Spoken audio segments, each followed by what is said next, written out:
Now that rotting season is coming to an end, I want to shift from consuming to creating. So let's make something.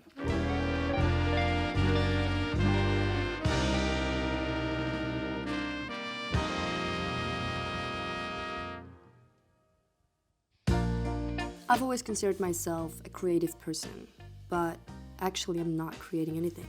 My 4 years in art school a decade ago have given me the illusion that I am, in fact, somehow artistic.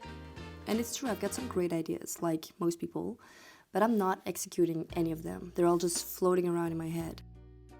I'm scared of creating new things because my focus is so much on the end result that I don't really enjoy the process. A blank page makes me uncomfortable, and I give up very easily when the end result is not what I had in mind. I'm not making things anymore just for the sake of it. You know, ugly stuff to experiment and just to have fun. Because as I'm getting older, it feels like I'm wasting time, or that I should be doing more important stuff like working, or that everything should get monetized in the end. That a piece of art is only valuable if you put a price tag on it, or if you post it online. And when I finally make something, I want to make something big and special, something that takes a shit ton of time, and eventually I get bored, I get distracted, or I want to try something else. But right now, my creativity is somewhere buried under a big pile of unused notebooks.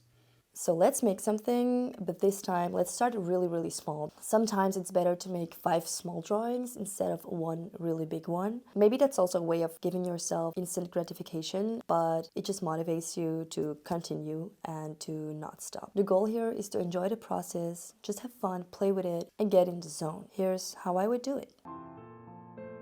Look at your old artwork. It shows that at some point you were trying.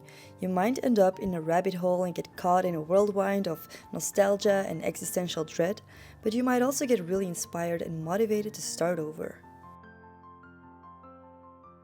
Doodle until you lose track of time, to get the muscles going and just to put something on a piece of paper.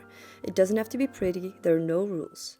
You can draw things that you see in your everyday life, or draw how you feel or how you want to feel. Write down ideas and random thoughts. The purpose is to experiment and spend time with paper.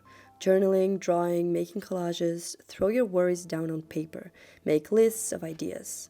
Lists of exhibitions you want to see. Make mind maps and experiment.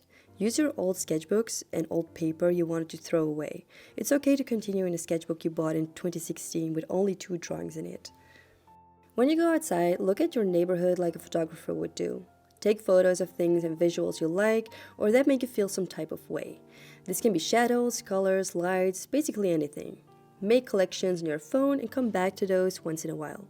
Just a walk down the road can give you a lot of inspiration. Train yourself to see the awe behind the obvious. Try to see past the ordinary and mundane. See what might otherwise be invisible.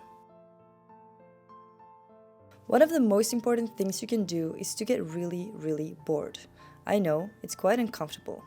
Social media has poisoned my creativity over the past few years. It made me numb, made me lose track of time, and most of all, robbed me of my thoughts because I noticed they were not mine anymore.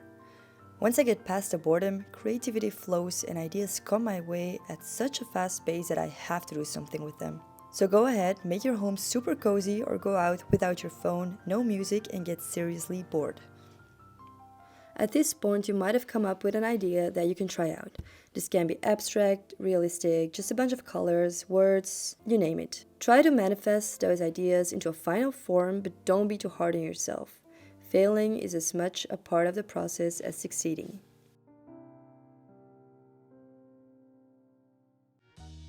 Obviously, the hardest part is to make habit out of this. We're all busy with work, school, internships, or just trying to get through the day. But even 30 minutes a day will make such a big difference. Usually starting out is really difficult, but once we get in the flow, we can't stop. Just remember that the artwork is not the end goal. It's just another chapter of your life that you're trying to document in some kind of way. It's not even for the world to see. Do it for yourself and enjoy whatever flourishes from that. Do what you can with what you have. You don't need expensive materials. You don't need more notebooks. Nothing more is needed. Just play.